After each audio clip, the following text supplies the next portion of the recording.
జై గురుదేవ్. దశోపనిషత్తు విశేషాంశంలో అద్వైతం గురించి ఆదిశంకర్ల వారు చెప్పిన భాష్యంను తెలుసుకున్నాము. ఇప్పుడు విశిష్ట అద్వైతం భగవద్ రామానుజుల సిద్ధాంతం. ఇది శ్రీ వైష్ణవ చిత్ అచిత్ విశిష్ట ఈశ్వర చిత్ అచిత్ విశిష్టయో అద్వైతం అస్మిన్ అని ప్రతిపాదించే ఆధ్యాత్మిక శాఖ. దీనిని మతము అని కూడా వ్యవహరిస్తారు. శ్రీ రామానుజుల వారు అందరికీ మోక్షార్హత ఉంది, అందరూ సమానులే అన్న విశిష్ట సంప్రదాయాన్ని వాడుకలోకి తెచ్చారు. గురువుగారు చెప్పిన పరమరహస్యమైన నారాయణ మంత్రాన్ని ఆలయ గోపురం మీద నుండి పెద్దగా అరిచి అందరికీ చెప్పిన సమాజ ప్రేమికుడు ఆయన. ఇక ద్వైతం విషయానికి వస్తే జీవాత్మ పరమాత్మల మధ్య గల భేదాన్ని శ్రీ మధ్వాచార్యుల వారు ప్రతిపాదించారు. ఈ ముగ్గురనుగా ఆదిశంకరుల వారు, రామానుజుల వారు, మధ్వాచార్యుల వారిని త్రిమతాచార్యులు అంటారు. వీరికి విశేషంగా అనుయాయులు ఉన్నారు. సూక్ష్మంగా పరిశీలిస్తే త్రిమతాల ప్రతిపాదనలు ఈ ముగ్గురు మహనీయులకు పరమాత్మతో గల అనుబంధం, ఆత్మీయ అనుభూతుల ప్రాతిపదికలో చెప్పబడినవి మనకు అర్థమవుతున్నది.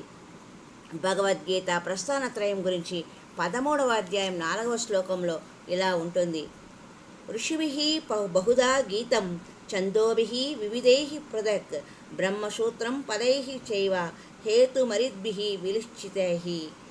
భగవద్గీత 13వ అధ్యాయం 4వ శ్లోకం. ఋషిభిః బహుధా గీతం ఛందోభిః వివిధైః పృథక్ బ్రహ్మసూత్రపదైః చైవ హేతుమరిద్భిః విలిచ్చితైః. క్షేత్రజ్ఞుల తత్వాలను గురించి బహువిధాలుగా వివిధ వేదమంత్రాలు ఋషులు వేరువేరుగా చెప్పడం జరిగింది. అలాగే బ్రహ్మసూత్రాలు కూడా నిశ్చయాత్మకంగా సహేతుకంగా తేటతెల్లం తెలిపాయని దీని అర్థం. శంకర భగవత్పాదులు ఉపనిషత్ శబ్దాన్ని తమ భాష్యంలో ఇలా వివరించారు: సంసార బీజభూతమైన అవిద్యను, దాని సంబంధిత సంస్కారాలను నాశనం చేసేది, పరబ్రహ్మాన్ని పొందింపజేసేది, తిరిగి పొందే జనన మరణ చక్రబాధల నుండి విముక్తి కలిగించేది, బ్రహ్మక్యాన్ని కలిగించేది. ఇంతకన్నా మానవ జన్మ ప్రయోజనం మరి ఏమి ఉంటుంది?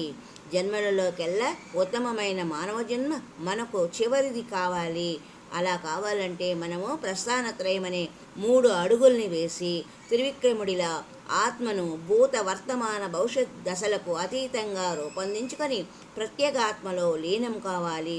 ఇది ఏ ఉపనిషత్తుల యొక్క ప్రయోజనము. ఇప్పుడు మనము తైత్తిరీయ ఉపనిషత్తు గురించిన విశేషాలను తెలుసుకుందాం.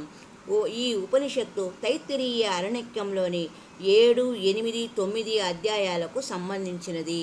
వీటిని శిక్షావల్లి, ఆనందవల్లి, భృగువల్లి అంటారు.